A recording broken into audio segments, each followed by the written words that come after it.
আসসালামু আলাইকুম। বাংলাদেশি কামারির পক্ষ থেকে সবাইকে আন্তরিক শুভেচ্ছা এবং অভিনন্দন।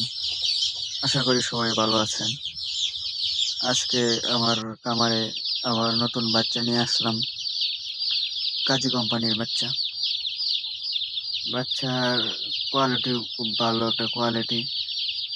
২১ তারিখের বাচ্চা, আজকে ২২ তারিখে আমার কামারে প্রবেশ নিয়েছি।